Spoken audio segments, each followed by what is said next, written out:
Добро пожаловать на канал. Последний 20-й интеграл экзамена по логике должен быть самым сложным. Но он не сложнее, а по-моему даже проще интеграла номер 17 из предшествующего видео. Там, складывая два одинаковых, но по-разному представленных интеграла, удалось очистить подинтегральную функцию от всего лишнего и таким образом найти значение интеграла. Предлагаю подумать над тем, как применить этот метод к данному интегралу. Поступим чуть по-другому. Это можно было бы также применить к предыдущему интегралу, сделав решение чуть короче. Но так даже лучше, пусть оба подхода будут показаны. Разобьем промежуток интегрирования на два промежутка одинаковой длины. От 0 до четверти π и от четверти π до половины π. А затем ко второму интегралу применим постановку t равно π пополам минус x. Тогда x равен π пополам минус t, и снова dx равно минус dt.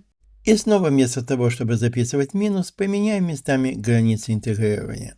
Таким образом, нижняя граница t соответствует верхней границе x равной π пополам, при этом t равно нулю, а верхняя граница t соответствует x равной π на 4. В таком случае t также равно четверти π. Под интегральной функцией следует заменить x на π пополам минус t. Далее, конечно, заменяем букву t в более привычный x и обновляем выражение для второго интеграла. Теперь, когда у обоих интегралов одинаковые границы, можно их объединить. Но перед этим предлагаю продолжить самостоятельно. Давайте упрощать вторую подинтегральную функцию. Согласно одной из формул приведения, косинус π пополам минус x есть синус x, который в данном случае следует возвести в квадрат. Синус квадрат есть единица минус косинус квадрат, а π пополам синус квадрат есть π пополам минус π пополам косинус квадрат. И снова используем формулу приведения. Уместить бы все на странице. Снова выражаем синус квадрат через косинус квадрат. Снова надо использовать формулу приведения, но для этого нет места, поэтому придется стирать. Вот окончательный результат для подинтегральной функции второго интеграла. Обновили интеграл, и что мы видим?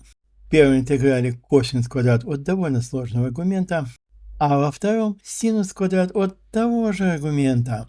Но каким бы сложным аргумент ни был, косинус квадрат плюс синус квадрат это всегда единица. Таким образом, объединяя интеграл, получаем просто интеграл dx, значение которого есть длина интервала интегрирования π, деленное на 4. Понятно, что ответ не зависит от размера вложенности по интегральной функции и даже подойдет для бесконечной вложенности, если только удастся доказать сходимость. И это все.